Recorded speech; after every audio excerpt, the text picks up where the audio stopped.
Dans ce premier module sur Python, nous allons voir comment exécuter du code Python. Nous verrons qu'il y a deux manières de procéder et nous verrons quand choisir l'une ou l'autre.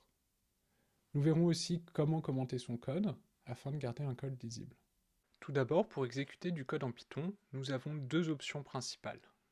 La première, que nous allons voir, ne s'applique qu'à des tests relativement simples et utilise directement ce que nous appelons l'interpréteur. La manière la plus simple de faire tourner cet interpréteur est d'utiliser le terminal si vous êtes sous un système de type Unix, par exemple Linux ou macOS. Si vous êtes sous Windows, vous pouvez faire la même chose à partir de l'invité de commande. Sur votre terminal, vous allez donc taper la commande Python. Bien sûr, il faut que vous ayez installé Python au préalable. Une fois que vous êtes dans cet interpréteur, vous pouvez lancer n'importe quelle commande Python, par exemple 3+2. Lorsque vous appuyez sur Entrée, cela vous donnera le résultat attendu, c'est-à-dire 5. La deuxième manière consiste à écrire des commandes dans un fichier séparé qu'on appellera un script. Typiquement, les scripts Python vont avoir un nom qui désigne leur contenu, puis l'extension .py pour Python. Avec votre éditeur de fichiers préféré, vous allez créer un nouveau fichier que nous allons appeler monpremierscript.py. Dans ce script, nous allons mettre exactement la même commande que ce que nous avons vu la fois précédente, c'est-à-dire 3+2. Ensuite, je peux revenir dans mon terminal, naviguer vers mon fichier en utilisant la commande cd si vous êtes sur un système de type Unix, puis taper la commande python mon premier script.py. On note que nous n'avons pas d'erreur, mais il ne se passe absolument rien. Pour voir le résultat de notre programme, il faut utiliser une fonction Python qui s'appelle print. Reprenons notre script, et cette fois ajoutons la fonction print autour de notre opération. Lorsqu'on réexécute notre fonction, nous voyons cette fois-ci le résultat s'afficher. Mais alors, quelles sont les différences entre les deux modes d'exécution que nous venons de voir? Au final, les différences sont minimes. Lorsqu'on exécute un script, Python va lire puis exécuter chaque ligne une par une. Pour s'en convaincre, nous allons reprendre notre script, mais le complexifier légèrement en ajoutant une deuxième ligne.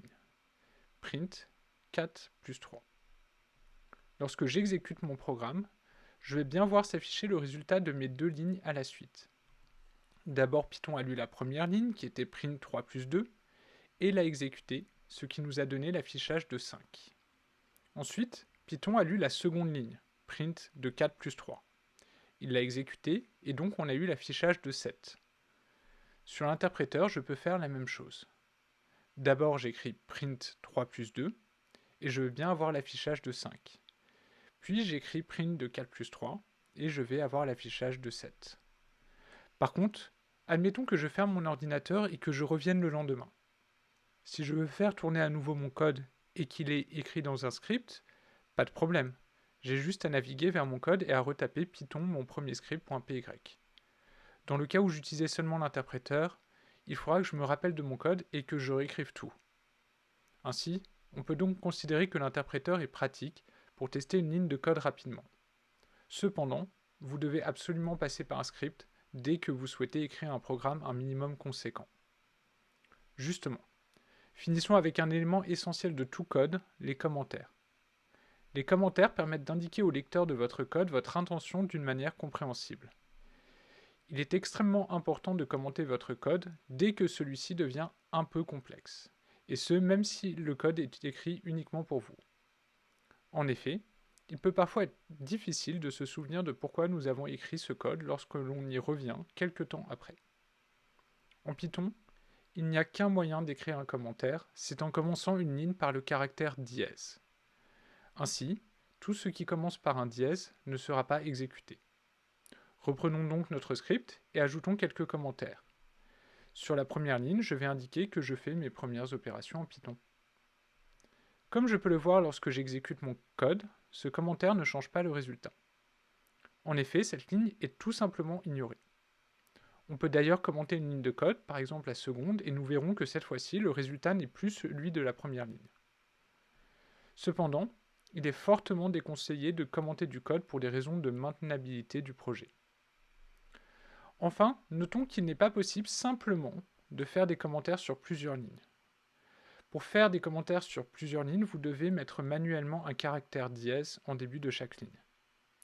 Vous verrez peut-être parfois des commentaires de ce style sur certains scripts.